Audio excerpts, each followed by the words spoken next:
welcome to another vlog. And for today's vlog guys ay bibili nga tayo ng bagong sasakyan. So magkakaroon na ulit guys ng bagong kapatid ang ating Toyota Race. So ano kaya yon? Let's go! Alright guys, so papunta na nga tayo guys sa dealership kung saan natin kukunin yung bago nating sasakyan, magiging kapatid ng ating Toyota Race.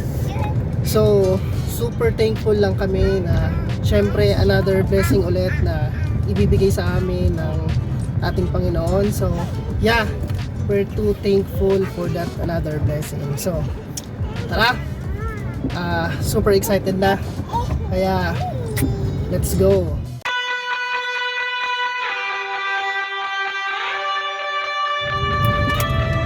So ayan guys, malapit na nga tayo sa dealership. So sobrang lapit lang kasi ito sa bahay namin sa Camellia. So ayan, kitang kita na ang logo ng Mitsubishi Motors. So ayan, so dito tayo kukuha ng bago nating sasakyan. So sana may parking.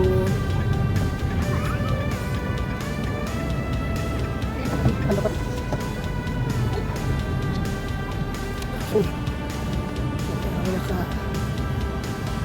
Sa ating parking. So ayan, nandito na nga tayo sa Mitsubishi Motors. So tara, pasukin na natin to.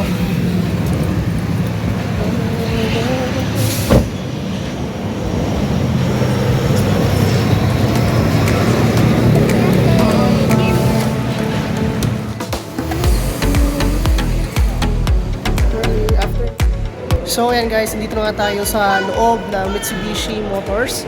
So antayin lang natin ang ating agent na mag-a-assist sa atin sa ating pagkuha ng sasakyan. So tara, let's just wait yung ating magaling na agent.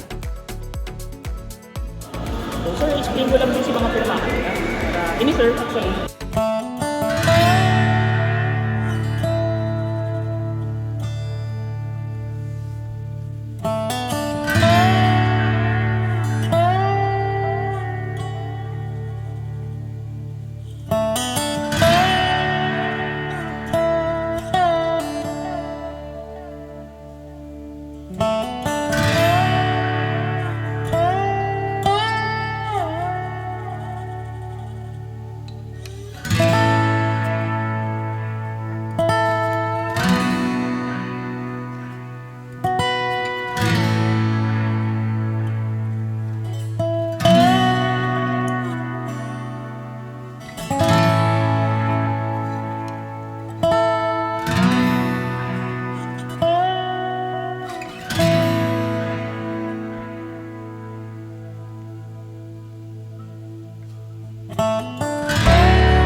Years later.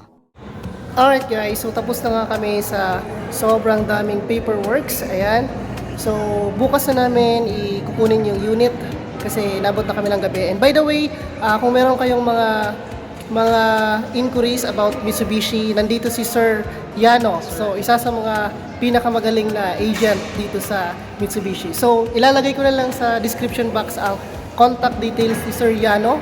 Kung meron kayong mga inquiries sa Mitsubishi, just call him. Okay? So, yan. Madilim. So, ayan. Titingnan muna pala natin yung unit, pero hindi ko siya papakita sa inyo. Kasi surprise to para bukas. So, medyo madilim na lang dito. So, ito yung mga unit dito sa likod ng showroom ng Mitsubishi. So, yan. Daming mga units. So, bukas malalaman nyo sa aking susunod na vlog ang unit natin. Alright guys, so inabot tayo ng gabi. So, ayan na yung logo ng Mitsubishi. Nasa likod namin yung mga deliveries na unit ngayon. Pero yung unit namin nandun na sa likod. Ready for release na siya bukas. So, yan. That's all for this vlog guys. So, nandito na ulit tayo sa ating sasakyan. And, let's call it a day. And bukas, ay kukunin na natin ang ating bagong sasakyan. So, thank you guys for watching. And please do subscribe to our YouTube channel. So, that's all. Thank you and bye-bye.